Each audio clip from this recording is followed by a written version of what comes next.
Mdzina la Atate ndi la Mwana ndi la Mzimu Woyera. Amen. Mavuto amene timakumana nawo tikatenga bwino ndi kuphunzirapo imakhala njira ya chiyambi ndi kupita chitsogolo. Ndikulandireni abale ndi alongo pano pa Tiyankhuleni Ambuye. Lero ndi Lolemba kutsatira chaka cha Epifania ndipo ndi pa 5 January chaka cha 2026. Mawatho oyamba akutikodola ndipo sakusowekera kuchita kutambasula chifukwa mkatikati mwa ndime akuti okondedwa Yohane tikutilangiza musamakhulupirira maganizo aliwonse koma muziwayesa maganizo kuti muone ngati ndochokera kwa Mulungu.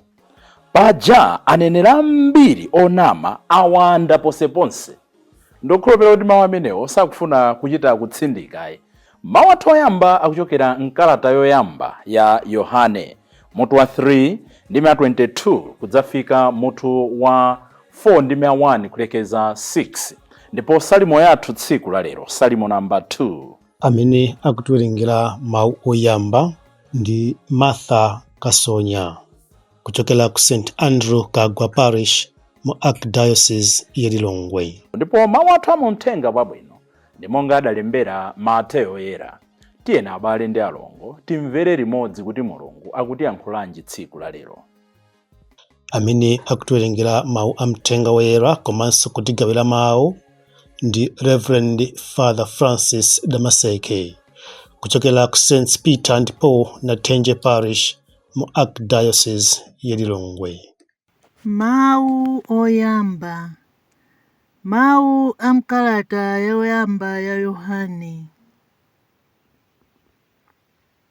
Okondedwa, chilichonse chimene timpempha Mulungu amatipatsa chifukwa timatsata malamulo ake ndipo timachita zomukondweretsa. Chimene Mulungu amalamula nchakuti tizikhulupirira mwana wake Yesu Khristu ndipo kuti tizikondana monga iye adatilamulira. Munthu wotsata malamulo a Mulungu amakhala mwa Mulungu ndipo Mulungu amakhala mwa iye. Chifukwa cha Mzimu Woyera amene adatipatsa timadziwa kuti Mulungu amakhaladi mwa ife. Inu okondedwa, musamakhulupirira maganizo aliwonse koma muziwayesa maganizowo kuti muone ngati ali ochokeradi kwa Mulungu. Paja aneneri ambiri onama awanda ponseponse. Mungathe kuzindikira mzimu wa Mulungu motere: aliyense ovomera kuti Yesu Khristu adatsakhaladi munthu, ameneyo ndi ochokera kwa Mulungu. Koma aliyense osavomereza Yesu, ameneyo ndi osachokera kwa Mulungu. Maganizo akewo ndi ochokera kwa owukira Khristu, yemwe uja mudamva kuti akubwerayo ndipotu wafika kale m'dziko lapansi. Koma inu ana anga, ndinu ake a Mulungu, ndipo mwapambana aneneri onamawo, pakuti iye amene ali mwa inu ndi wopambana iye uja amene ali mwa anthu odalira zapansi pano. Aneneri onamawo ndi apansi pano, chifukwa chake zimene amalankhula nzapansi pano, ndipo anthu odalira zapansi pano amawamvera. Koma ife ndife ake a Mulungu. Munthu wodziwa Mulungu amatimvera, koma iye amene sali wake wa Mulungu satimvera. Umu ndi imene timasiyanitsira pakati pa maganizo oona ndi maganizo onama. Mawu a Ambuye. Tithokoze Mulungu. Salimo yathu tsiku la lero salimo namba 2. Chauta adandiuza kuti iwe ndiwe mwana wanga, ine lero ndakubala, ndidapempha uone, ndidzausandutsadi mtundu wa anthu kuti ukhale cholowa chako, ndipo dziko lonse lapansi lidzakhala lako. N'chifukwa chake tsono khala na nzeru inu mafumu, chenjerani inu amene mulolamulira dziko lapansi, tumikirani chauta mwa mantha ndi monjenjemera, mungonjere molapa, kuopa kuti angakukwiyireni. Ambuye akhale nanu. Mawu mu Uthenga Wabwino monga adalembera Mateyu oyera. Ulemu kwa inu Ambuye. Pa nthawi yomweyo Yesu atamva kuti Yohana adaponyedwa ndende, adabwerera ku Galileya.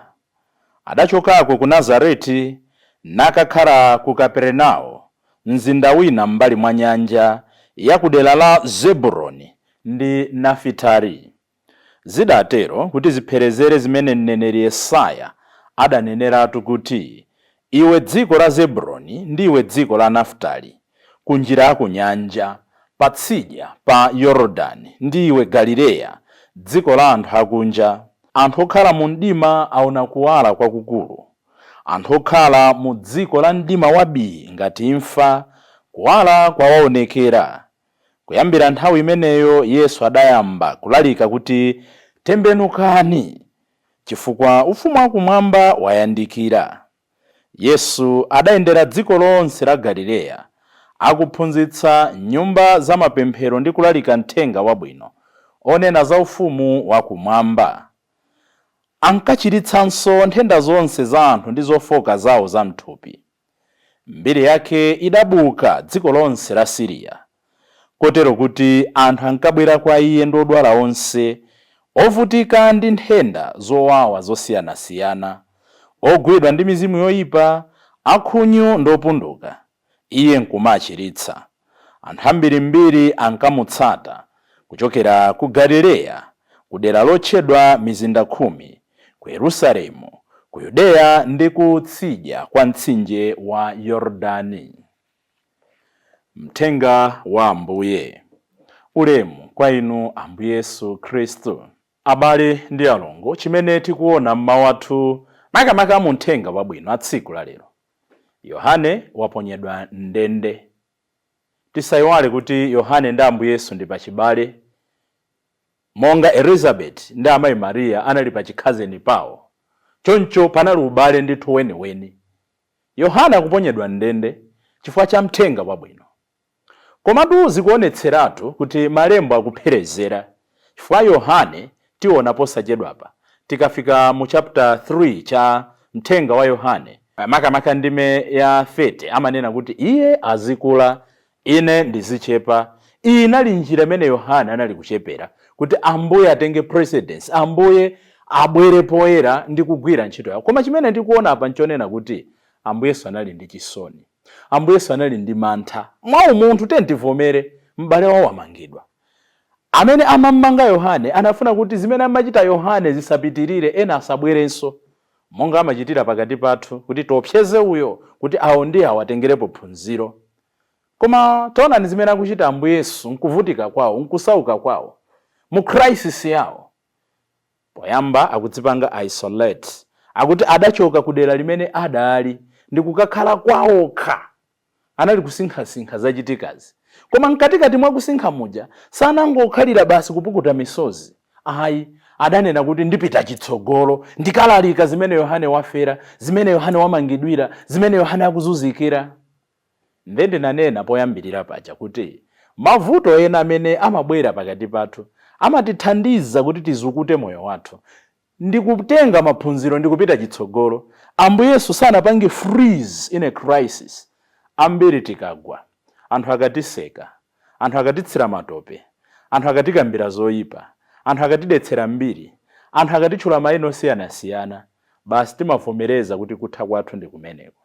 Tiphunzire kuchokera kwa Ambuye Yesu kuti mkatikati mwa mavuto anapitirira ukalalikira Uthenga Wabwino, anapitirira ukachita zabwino.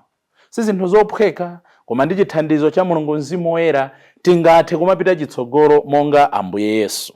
Ndimafuna kuti tigawane maphunziro ena anayi awa, ndi mawu athu a tsiku la lero makamaka mthenga wabwino. N'chifukwa chani tsono Ambuye Yesu atasinkhasinkha anapitirira kukalalika ku Galileya. Galileya ndi dera limene limasalidwa. It was an overlooked, it was a marginalized area. It was an area with a mixed race. Ndi kumene kumakhala anthu a mitundu yonse, anthu otsika. Ambuye Yesu akupita kumeneko kukalalikira anthu amene ndochepekedwa, anthu amene ndonyozeka, anthu amene alibe mayina, anthu amene sakuwerengedwa. Ino ndine tisadikire ideal mission kuti akanasankha kupita ku tauni kwa anthu amayina, kumene kuli marabai, kumene kuli anthu otchuka, kumene kuli zikhwaya. Ayi, Ambuye Yesu akupita kwa anthu onyozeka, kwa anthu otsika. Mthenga wabwino udabwerera wina aliyense. Koma phunziro lalikulu limene akutiphunzitsa pamenepa ndonena kuti tisadikire nthawi yabwino, malo abwino, nyengo yabwino, ponena kuti apa ndi pamene tsopano ndingayambe kugwira ntchito ya Ambuye momasuka. Ife ansembe, asistere, abrother, kamuli pabanja, tidzatumidwa ku mamishoni ena amene ndi chibadwidwe changa, with my nature, ndi mmene ndikuonera ndi kuthekera kwanga, mwina ndikuona ngati sindingakwanitse. Tidziwe kuti amatsogolera ndi Mzimu Woyera, amagwira ntchito mwa ife ndi Mzimu Woyera. Ndaonapo ansembe anzanga kumene ena anatumidwa kungodzozedwa, mwina kutumidwa kagwira ntchito kumunda. Ndi amafunso zigwirizana bwanji ulimi ndi mthenga wabwino. Tigwire ntchito ndipo timaona kuti akachivomera ndi mtima wonse amayamba kumva kukoma motumikimo. Taonapo anthu ena amene mwina ndofatsa ndi chikhalidwe chawo. They are so quiet. Koma kukatumizidwa kwa anthu olongolola achinyamata ndi ena otero. Koma akachivomera ndi kuphunzira ndi kumampempha Mzimu Woyera, timaona amakhala so successful in mission. Chimodzimodzi mu mpingo amatha kutisankha maudindo ena amene tikuona ngati kuti sogwirizana ndi mmene ife tilili. Tizimpempha Mulungu azititsogolera, palibe amene sangakwanitse ntchito ya Ambuye. Komanso palibe amene ali too good kunena kuti yeyo ndi yekha amene angagwire ntchito ya Ambuye. Don't wait for an ideal mission. Everywhere you go, everywhere I am, nditha kuigwira ntchito imeneyi. Chachitatu tikuona kuti Ambuye Yesu pamene tsopano akulalikira, mawu awo oyamba akunena kuti tembenukani, lapani, tembenukani, lapani. Ndikukhulupirira kuti tikanakhala inafe, mawu oyambira mission yathu akanakhala kwakopakaye anthu. Mubwere kwa ine ndikuchiritsani, osowa mabanja, timatero kuti chaka chino cha 2026 chikhala chaka cha breakthrough, come to us. Koma Ambuye Yesu sakuchedwa ndi kuwakopa anthu aja kapena kukhala ngati kuwauza zokoma. Akuwauza the heart of the gospel. Lapani, tembenukani mtima.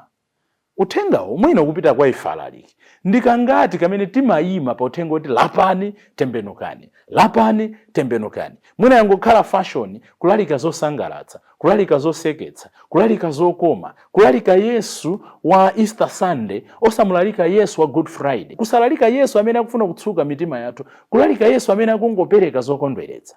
Ambuye Yesu akuti lapani, tembenukani mtima. Ndipo mfundo yathu yachitatu ndi tikuona kuti chimene chikwakopa anthu atchula kuti anthu adachokera kutali ku Zebroni kuno akubwera anthu ambirimbiri kwa Ambuye Yesu. Chimene chikwakopa ndi chani? Anthu onse aja akabwera kwa Ambuye Yesu samaweruza, amamvera chifundo, amachiritsa, akalalikira, amadyetsa, akalalikira, amakhululukira. Choncho so chifundo chimene akuwaonetsa ndi chimene chikwakopa anthu. Compassion draws people to us. Compassion draws people to God more than power and authority. Tiphunzire kumachitira ena chifundo. Chifukwa ndi chifundo chimenecho chimene chidzathandize kusendera pafupi ndi Mulungu. Potsirizira, ufumu wakumwamba, ufumu wa Mulungu si nkhani ya ine ndekha. It's not a private affair. It's a public mission. Tikuona kuti Ambuye Yesu atabwera pansi pano akugwira ntchito imeneyi poyera pa mbalanganda. Tilipo ambiri amene chikhulupiriro chathu tidachibisa. Tili ngati aja Ambuye Yesu amanena kuti tidatsa nyali ndi kuivindikira. Yakwana nthawi yoti tituluke, yakwana nthawi yoti tikalalike, yakwana nthawi yoti takope ena, yakwana nthawi yoti tadziwitse ena za Mulungu. Titha kuwadziwitsa ndi mawu, koma kuwadziwitsa kwakukulu ndi moyo wathu mmene tikukhalira pakati pa anthu. Ophunzira oyamba aja tisayiwale kuti ndi makhalidwe yami ogawana, ndi makhalidwe awo ochitira limodzi, ndi makhalidwe awo opemphera pamodzi, adakopa anthu ambiri kuti azatsatira. Inu ndine yakwana nthawi yoti tituluke m'mavuto osiyana-siyana amene tikukumana nawo, mantha amene tili nawo, matsoka amene takumana nawo, kuonongeredwa mbiri kumene takumana nawo.